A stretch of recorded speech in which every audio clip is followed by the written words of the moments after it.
If you're eating, enjoy your meal. I wish you a good day, that everything goes well, and enjoy the video. Get comfortable and pay attention to this story. Welcome to This Explainer. Today, we're diving into the absolute masterclass of evolution that is Shawn Carter. We're going to trace his unbelievable path right from the Marcy houses in Brooklyn all the way to becoming a true global icon. Honestly, this isn't just a story about music. No, it's a blueprint for business, branding, and just relentless ambition. Let's get into it. So let's kick things off with a number that is just staggering. As of 2024, Jay-Z's estimated net worth is over $2.5 billion. Yeah, you heard that right, billion with a B. Back in 2019, he officially reached billionaire status, which literally made him the very first hip-hop artist to cross that monumental threshold. But hey, to really grasp how he reached that peak, we have to rewind and look at where it all started. Because long before the billions, the massive boardroom deals and the sold-out stadium tours, he was just a kid growing up in Brooklyn's Marcy houses. His mother, Gloria Carter, actually remembers young Shawn waking up his siblings in the middle of the night, just tapping out these intricate drum patterns on her kitchen table. Recognizing that spark, she bought him a boombox for his birthday. And man, that one simple gift ignited a total obsession with improvising and writing lyrics. It eventually led him to take on the name Jay-Z. It's a cool nod to his neighborhood nickname Jazzy, the local JNZ subway lines, and his early mentor, Jazzo. So, in this explainer, we're going to break his journey down into four main areas. From Brooklyn to the top, his hip-hop rivalries, building a multi-billion-dollar empire, and finally his personal life and legacy. All right, Section 1, From Brooklyn to the Top, the musical ascent. Picture this. It's the mid-90s, and not a single major label would give Jay-Z a record deal. No way. But instead of throwing in the towel, he took the wheel. He teamed up with Damon Dash and Kareem Biggs Burke to co-found Roc-A-Fella Records. They basically built their own independent label just to distribute his 1996 debut album, Reasonable Doubt. And you know what? That hustle, that absolute refusal to wait for someone else's permission, paid off astronomically. I mean, we're talking roughly 75 million albums sold worldwide and a mind-blowing 23 Grammy wins out of 83 nominations. That actually makes him the most nominated musician in Grammy history. The speed of his rise was just incredible. Following the massive critical acclaim of that 96 debut, he completely catapulted into the mainstream with 1998's Vol. 2 Hard Knock Life. That album went 5 times platinum, selling 8 million copies globally. Then, boom, 2001 hits and he drops The Blueprint. Now get this, it was written in just 2 days. 2 days.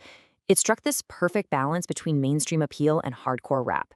It debuted at number 1, even though it was released on the exact same day as the September 11th attacks. And today, it's universally recognized as an absolute hip-hop masterpiece. Moving right along to Section 2, Hip-Hop Rivalries, the Battles. Now, you can't talk about Jay-Z without talking about the historic feud with fellow New York rapper Nas. It literally divided the entire hip-hop community. It all famously boiled down to the exchange of 2 brutal, deeply personal tracks. Jay-Z threw the first major punch with Takeover, taking shots at Nas's flow and claiming he only dropped 1 good album every 10 years. Ouch. But Nas fired right back with Ether, a totally scathing response that accused Jay-Z of stealing lyrics from the late Notorious B.I.G. The back and forth was absolutely electric, and it really tested Jay-Z's dominance in real time. But here's what's truly fascinating. This intense, legendary beef actually ended in unity. Flash forward to his 2005 I Declare War concert.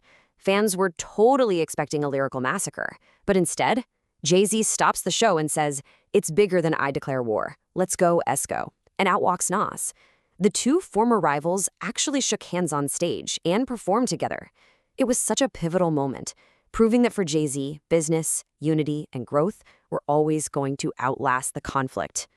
Around this era, he had highly publicized, though pretty brief, retirement right after the Black Album in 2003, which he celebrated with a massive farewell show at Madison Square Garden. But let's be real, he just couldn't stay away from the mic. He made a triumphant return to the stage with massive first-week sales for his 2006 comeback album, Kingdom Come, moving 680,000 copies right out of the gate. He was officially back, and this return set the crucial foundation for his next big evolution. Which brings us to Section 3, Building a Multi-Billion-Dollar Empire, the Boardroom. So here is the crucial takeaway. Jay-Z's massive wealth doesn't just come from selling records. It comes from an incredibly smart, heavily diversified portfolio. He smoothly transitioned right into the corporate world. We're talking serving as the CEO and president of Def Jam Recordings. He co-owns the upscale 4040 Club sports bar chain. He founded the urban clothing line Roc-A-Wear. And get this, Leader sold the rights to it for a jaw-dropping $204 million. He even held a stake in the NBA's Brooklyn Nets. And eventually, he founded his own massive entertainment agency, Roc Nation. Talk about leveling up. By shifting his energy from street hustles to the executive suites, he completely changed the game. When you saw him sitting courtside at a Nets game, he wasn't just a VIP fan, he was literally a part owner of the team playing on the court. He even stepped in as an executive producer for the NBA 2K13 video game. He purposefully positioned himself alongside traditional business titans, seamlessly blending hip-hop culture with high-level corporate enterprise. And you know, he brought that exact same sharp business acumen to his live performances too. Take 2008, for example. He becomes the very first major hip-hop artist to headline the UK's massive Glastonbury Festival. Well, Oasis's Noel Gallagher heavily criticized the choice, basically saying hip-hop was wrong for the festival. So how did Jay-Z respond? With ultimate savvy. Instead of getting defensive, he walked out and opened his historic set with a cover of Oasis's own hit Wonderwall. It was cheeky, it was culturally resonant, and honestly, it was an absolute checkmate. And that leads us to our final part, Section 4, Personal Life and Legacy, The Throne. When you look at his career, his collaboration power is just entirely unmatched in the industry. Whether he's dropping a monumental joint album like Watch the Throne with Kanye West, which, by the way, totally shattered iTunes sales records, or building an absolute cultural dynasty alongside his wife, Beyoncé, Jay-Z thrives on elevating the people around him, all while firmly securing his own spot right at the top. Now, to be fair, his path to the top wasn't without some significant hurdles. Back in December 1999, Jay-Z faced serious legal trouble. He was accused of stabbing record executive Lance on Riviera at a club in Times Square, supposedly over the bootlegging of his upcoming album. While he initially denied it, he eventually pleaded guilty to a misdemeanor charge. This resulted in 3 years of probation and a reported $600,000 civil settlement. It was a very real moment of legal jeopardy, one that he's actually reflected on in some of his later tracks. Ultimately, though, when we look at his modern legacy, it is so deeply tied to his family. After years of keeping their relationship notoriously private, he and Beyoncé tied the knot in a highly exclusive 2008 ceremony in Paris. Their family grew in 2012 with the celebrated birth of their daughter, Blue Ivy. And fun fact, Blue Ivy actually became the youngest person ever to appear on a Billboard chart because her cries were featured on Jay-Z's track Glory. Then, in 2017, the couple welcomed twins, Sir and Rumi. And musically, he remains virtually untouchable. He holds an astonishing 14 #1 solo albums on the Billboard 200. Just let that sink in for a second. 14. In the entire history of recorded music in the United States, that record is second only to the Beatles, who hold 19. Just incredible. Together with Beyoncé, he truly represents a modern powerhouse of art and commerce. They have this amazing ability to blend deeply personal storytelling with just massive global influence. They've successfully navigated everything together, from sharing intimate family struggles through their music to co-headlining record-breaking stadium tours. Which leaves us with one final provocative question to ponder today as we wrap up this explainer.